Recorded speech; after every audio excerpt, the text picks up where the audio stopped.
Have you ever wished you could, choose your family the exact same way you choose your friends? Oh, I think everyone has had that thought at least once. Right, just like totally ditch the random genetic group project you were born into, and instead handpick a meticulously conflict-free dream team.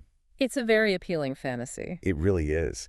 And today on this deep dive, we're actually looking at a radical 2009 text that attempts to engineer exactly that. Yes, it is quite a document. We are pulling apart an essay titled Souls Sharing the Same Vibration, Our Family. It was written by Zui Feng and translated by Kang Long. And the mission of this text is really nothing short of completely dismantling the traditional blood-based definition of family that, humanity has relied on for millennia. Which is a huge undertaking. Yeah, and replacing it with a highly specific, incredibly strict set of spiritual and behavioral standards. It's like dropping a class because you hate your assigned group project and demanding to create your own syllabus.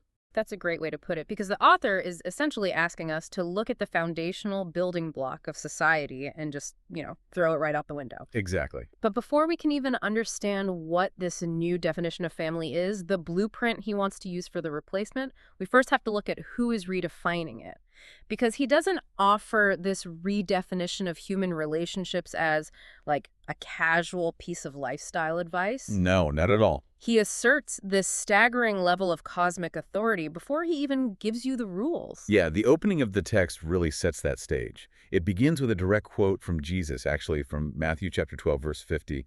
It says, "For whosoever does the pleasure of my Father in heaven, he is my brother and sister and mother." Right, and that is a very established, very profound piece of Christian theology.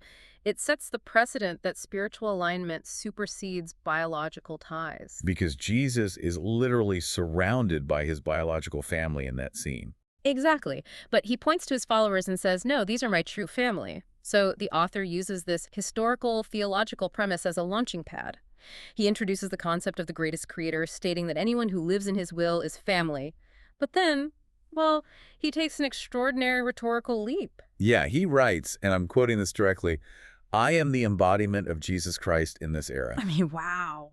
That is a massive statement. It's a huge pivot. We go from discussing a nice biblical philosophy about kinship to the author telling the reader, hey, I am literally the divine authority speaking to you right now. And making that claim, it functions like a spiritual skeleton key. What do you mean by that? Well, it's designed to bypass the reader's normal critical thinking filters. Like, if I write an essay saying, hey, here is how I think people should treat each other, you can disagree with me. Right, we can debate it. Exactly. You can pick apart my logic. But if I successfully convince you that I am the literal current embodiment of Jesus Christ, while my behavioral guidelines are no longer up for debate, they are divine mandates. Oh, wow. Yeah, the stakes become absolute. They really do. And what's fascinating is how the author synthesizes this traditional Christian framework with vocabulary we'd normally associate with, like the New Age movement. Right, all the talk about vibrations. Yes. Yeah. He talks about finding souls sharing the same vibration, and he combines both of those ideologies with a very urgent agricultural metaphor. He declares that the current era is the time for reaping the ripe crops. Reaping the ripe crops. That vivid imagery immediately changes the temperature of the whole text. It does. It really does. Because a harvest implies a definitive separation. You have the crops that are ready to be gathered and saved, and then you have, well, whatever's left behind in the field to rot. Exactly. The existential threat is just baked right into the theology there. The synthesis of these vocabularies, I mean, you've got the Christian authority, the New Age energy concepts, the apocalyptic harvest. It frames the upcoming rules not as an alternative way to live, but as a cosmic necessity. It's do or die. Basically, yeah. He creates a definitive in-group of the ripe and an out-group of the unripe, based entirely on his own decree. And I want you, the listener, to really think critically about that for a second. If an author claims to literally be the embodiment of Jesus gathering the ripe crops, doesn't that immediately shift this text from a philosophical essay into a very urgent, possibly exclusionary spiritual ultimatum? It's the definition of an ultimatum. Right. If you want to survive the harvest, you have to be in the in-group. And the author certainly doesn't leave the reader guessing about what it takes to make the cut. Right.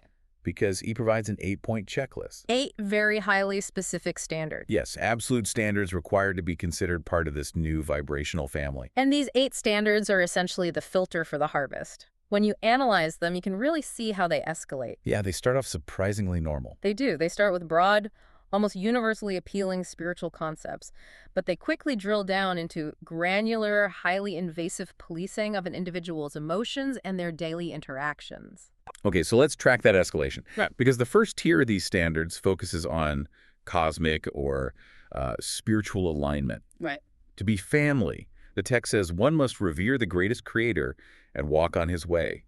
You must revere life, and by the way, life is written in all capital letters in the text. Revere nature, love life, and love peace. See, at a glance, that first tier operates as a beautiful, harmonious baseline. It sounds lovely. It filters for people who value nature, peace, and spiritual reverence. It's a very wide net that sounds appealing to almost anyone who is seeking a more mindful existence. Sure. But then the text moves into the second tier, which is interpersonal boundaries. Right, this is where it gets specific. The text states that family is defined as someone with whom we can share weal and woe, meaning sharing the good times and the disastrous times. Right. They must care for us, and they must never oppress, exploit, or bully us. Now, I have to admit, I'm going to play devil's advocate for just a second here. Let's go for it. After a long week of dealing with everyday human friction or, maybe some toxic family drama, a frictionless support system sounds kind of amazing. Yeah. I mean, isn't there immense value in establishing a hard boundary that says, hey, in this group, we do not exploit or bully each other? Oh, absolutely. Setting a healthy boundary against exploitation is crucial for any functional relationship. I mean, nobody wants to be bullied. Right. The danger here, though, lies in the absolute nature of the language and how it then escalates into the third tier of standards. Ah, the absolutes. Yeah. The text leans very heavily on the words never and always.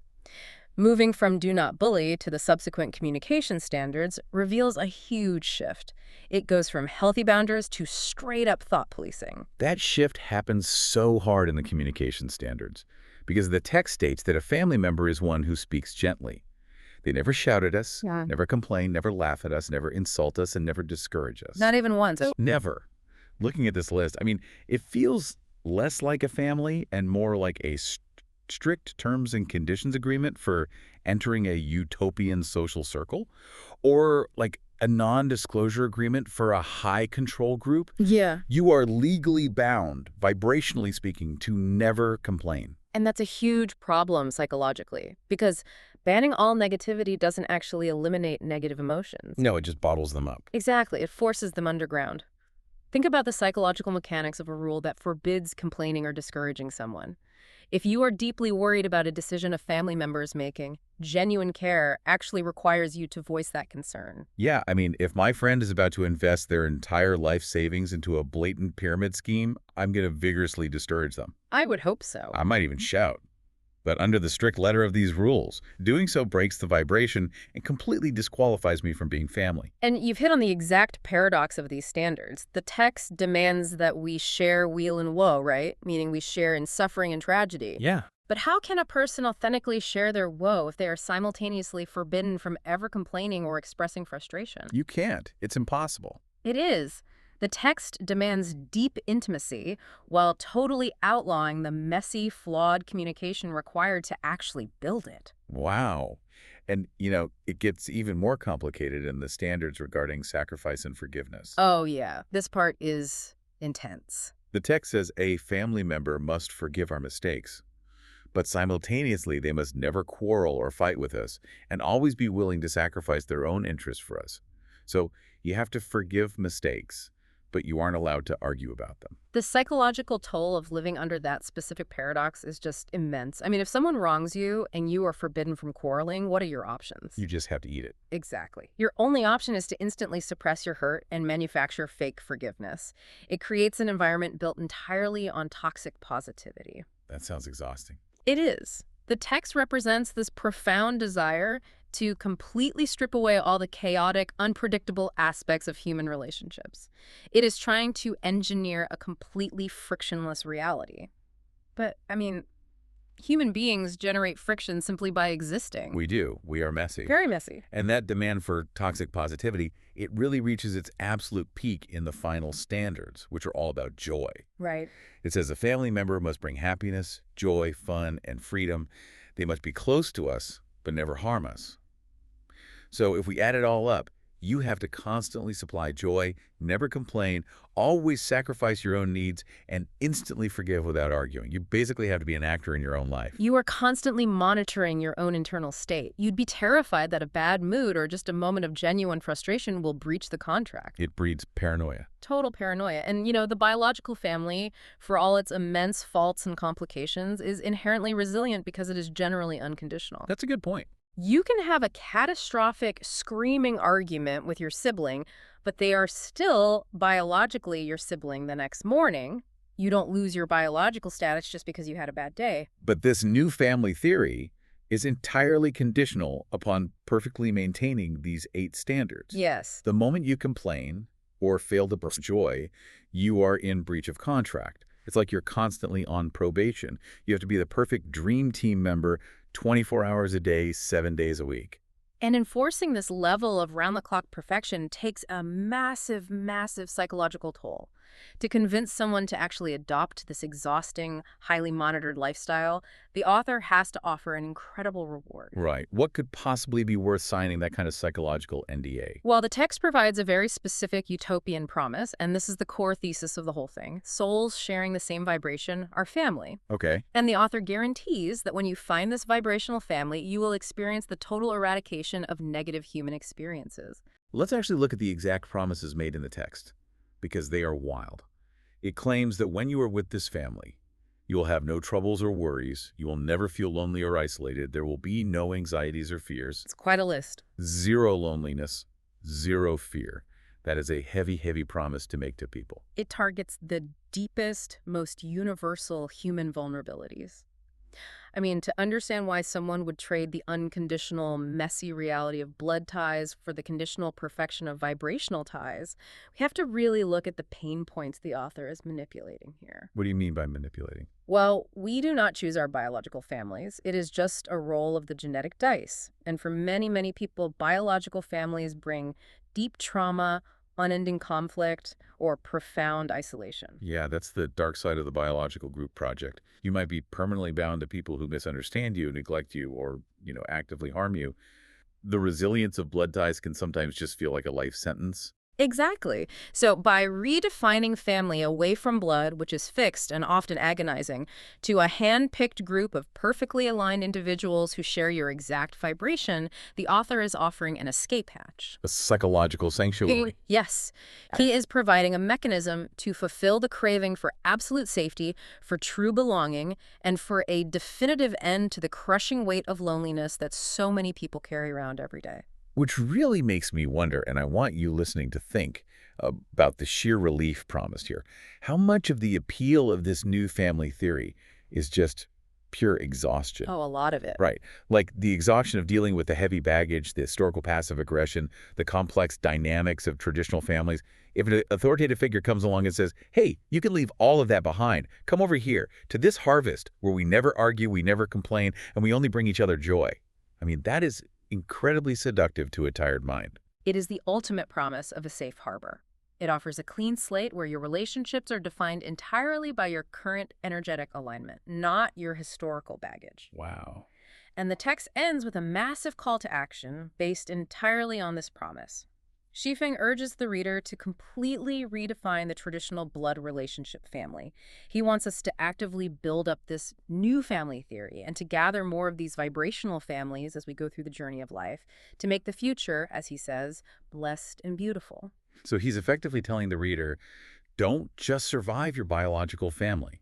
Replace them. Yeah. It's a radical restructuring of society's foundational unit, moving from kinship by birth to kinship by absolute behavioral compliance. And that restructuring relies entirely on the premise that you can actually find and maintain a group of people who never, ever diverge from your vibration. Which is a tall order. It assumes that human beings can operate without any friction if they just align perfectly in their reverence for the greatest creator and their commitment to absolute selflessness. It essentially demands that we transcend human nature entirely. It really does. Wow. So as we wrap up this deep dive, let's trace the arc of the intense journey we just took through this 2009 text. Let's do it. We started with Suifeng's incredibly bold claim of ultimate spiritual authority, positioning himself as the embodiment of Jesus, tasked with gathering the ripe crops. And this framed his entire essay not as just friendly advice, but as an urgent cosmic mandate. Right, and then we unpacked how that mandate translates into a rigorous, escalating 8-point checklist for human behavior. We saw how it moves from broad spiritual alignment into the highly invasive policing of interpersonal communication. Yeah, outlawing, complaining, arguing, and selfishness while demanding a forced, frictionless harmony. And finally, we explored the utopian promise that makes those strict rules appealing in the first place, the idea that replacing chaotic, traumatic bloodlines with perfectly harmonized vibrations will eradicate fear, anxiety, and loneliness forever. It's a breathtakingly ambitious and potentially highly controlling vision for human connection. It is. The text urges us to abandon the messy reality of blood ties for a hand-picked family defined by those who never complain, never quarrel, and always bring joy. But I want to leave you, the listener, with one final lingering question to ponder on your own. Okay, what is it? If family is strictly conditional on maintaining this flawless vibration, what happens to the concept of unconditional love? Ooh, that's a good question. The moment someone inevitably stumbles, has a moment of weakness or makes a very human, messy mistake, does the vibration break?